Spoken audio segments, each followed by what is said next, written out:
Hello, I'm Cynthia Nivyawandi, and welcome to today's broadcast. As the global race for influence in Africa intensifies, Russian President Vladimir Putin seems to have his game plan well in place. Once again, the Russian president has dispatched his top diplomat on an extensive Africa tour. Russian Foreign Minister Sergei Lavrov has already made significant stops in Guinea, Congo-Brazzaville, Burkina Faso, and Chad, discussing military cooperation and taking aim at Western nations, highlighting a growing trend of West African nations shifting their allegiances toward Moscow amid rising discontent with traditional Western allies, particularly France and the United States. This raises the crucial question. Will Putin's strategy further deepen the divide between Africa and the West? Let's delve deeper. Lavrov's African tour commenced with a visit to Guinea on Monday, aiming to strengthen support for Moscow. This visit is part of a broader effort by Russia to bolster its standing on the continent amidst increasing isolation on the global stage due to its actions in Ukraine. In Guinea, Lavrov met with Foreign Minister Morisanda Kuyote to discuss mutual cooperation. Lavrov emphasized the importance of their relationship and cooperation in international forums, including the United Nations. Following Guinea, Lavrov's next stop was to Congo-Brazzaville, where he met with President Denis Sassou Nguesso. Their discussions prominently featured the political crisis in Libya, with Nguesso advocating for an inter-Libyan summit. Lavrov criticized Western nations' stance on the Ukraine conflict, reiterating Russia's call for a negotiated end to the war. Nguesso, like other world leaders, is convinced that a peace conference on Ukraine scheduled for mid-June in Switzerland makes no sense without Russia's participation, Lavrov added. But what historical context fuels these interactions? Post-Ukraine invasion, Russia's relations with the West have deteriorated sharply. Despite opposition from the African Union and several African capitals, more than half of African countries, including Guinea, abstained from UN resolutions demanding Russian troop withdrawal. In July last year, President Vladimir Putin hosted numerous African leaders at the second Russia-African Summit in St. Petersburg, where he promised grain deliveries and pledged enhanced economic and security cooperation. Africa represents a critical frontier for Russian interests, focusing on grain, arms, extractives, and nuclear power exports.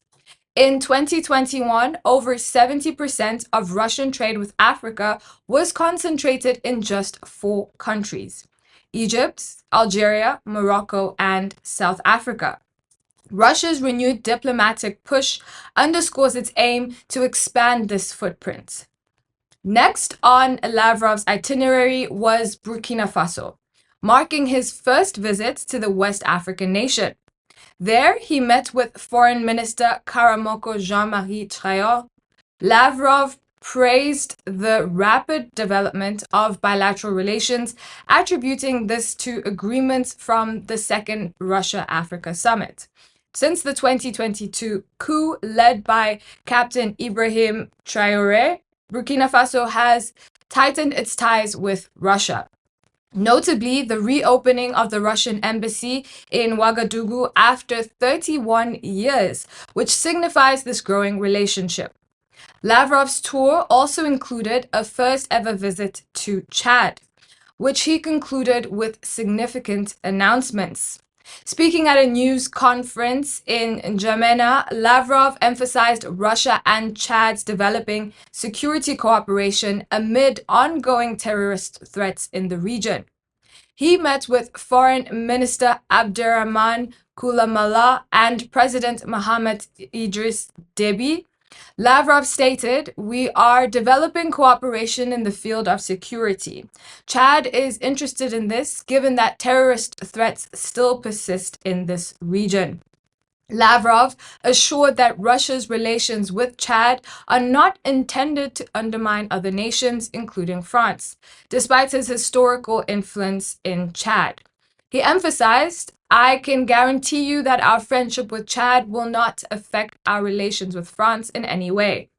Lavrov also discussed enhancing economic ties and exploring peaceful nuclear energy projects, marking a significant step in bilateral cooperation.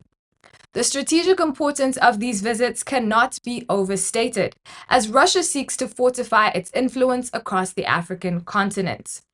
This tour occurs amid a backdrop of rising discontent with Western influence in West Africa.